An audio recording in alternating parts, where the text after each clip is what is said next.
بسم اللہ الرحمن الرحیم۔ حضرت عمر رضی اللہ تعالیٰ عنہ نے کبھی کوئی خواہش نہیں کی۔ ایک دن مچھلی کھانے کو دل چاہا تو اپنے غلام یرکا سے اظہار فرمایا۔ یرکا آپ کا بڑا وفادار غلام تھا۔ ایک دن آپ نے فرمایا، یرکا آج مچھلی کھانے کو دل کرتا ہے، لیکن مسئلہ یہ ہے 8 میل دور جانا پڑے گا، دریا کے پاس مچھلی لینے، اور 8 میل واپس آنا پڑے گا مچھلی لے کے۔ پھر آپ نے فرمایا، رہنے دو، کھاتے ہی نہیں۔ ایک چھوٹی سی خواہش کے لیے اپنے آپ کو اتنی مشقت میں ڈالنا اچھا نہیں لگتا۔ 8 میل جانا اور 8 میل واپس آنا صرف میری مچھلی کے لیے۔ چھوڑو یرکا، اگر قریب سے ملتی تو اور بات تھی۔ غلام کہتا ہے، میں کئی سالوں سے آپ کا خادم تھا، لیکن کبھی آپ نے کبھی کوئی خواہش ہی نہیں کی تھی، پر آج جب خواہش کی ہے تو میں نے دل میں خیال کیا کہ حضرت عمر رضی اللہ تعالیٰ عنہ نے پہلی مرتبہ خواہش کی ہے اور میں پوری نہ کروں، ایسا کیسے ہو سکتا ہے؟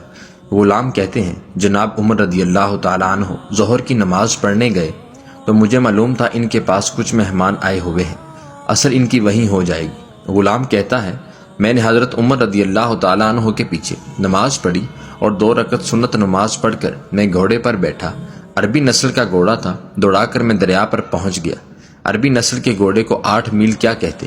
وہاں پہنچ کر میں نے ایک ٹوکرا مچھلی کا خریدا اور حضرت عمر رضی اللہ تعالیٰ عنہ کی عصر کی نماز ہونے سے پہلے میں واپس بھی آ گیا، اور گھوڑے کو میں نے ٹھنڈی چھاؤں میں باندھ دیا تاکہ اس کا جو پسینہ آیا ہوا ہے وہ خشک ہو جائے اور کہیں حضرت عمر رضی اللہ تعالیٰ عنہ دیکھ نہ لیں۔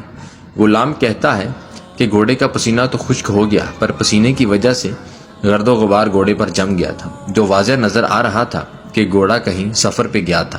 اور پھر میں نے سوچا کہ حضرت عمر فاروق رضی اللہ تعالیٰ عنہ دیکھ نہ لیں۔ پھر میں جلدی سے گھوڑے کو کنویں پر لے گیا اور اسے جلدی سے غسل کرایا اور اسے لا کر چھاؤں میں باندھ دیا۔ جب ہماری خواہشات ہوتی ہیں تو کیا حال ہوتا ہے، لیکن یہ خواہش پوری کر کے ڈر رہے ہیں کیونکہ ضمیر زندہ ہے۔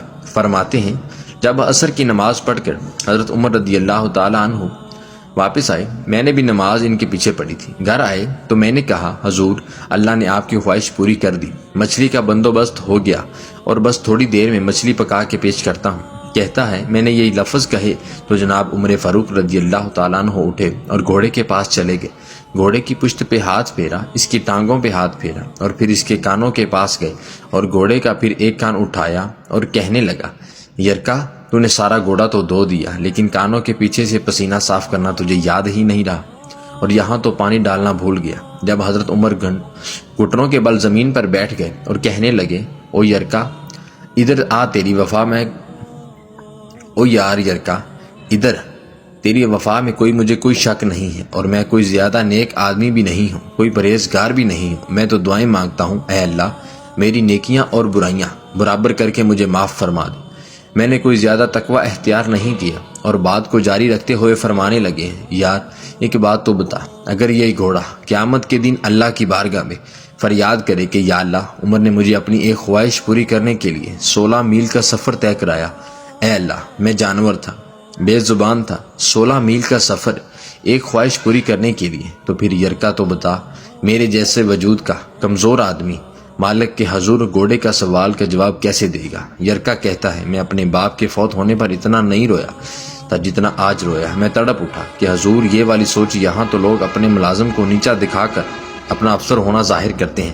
غلام رونے لگا۔ حضرت عمر فاروق کہنے لگے، اب اس طرح کر، گھوڑے کو تھوڑا چارہ اضافی ڈال دے، اور یہ جو مچھلی لے کے آئے ہو اسے مدینے کے غریب گھروں میں تقسیم کر دو، اور انہیں یہ مچھلی دے کر کہنا تیری بخشش کی دعا بھی کرے اور عمر کی معافی کی بھی دعا کرے۔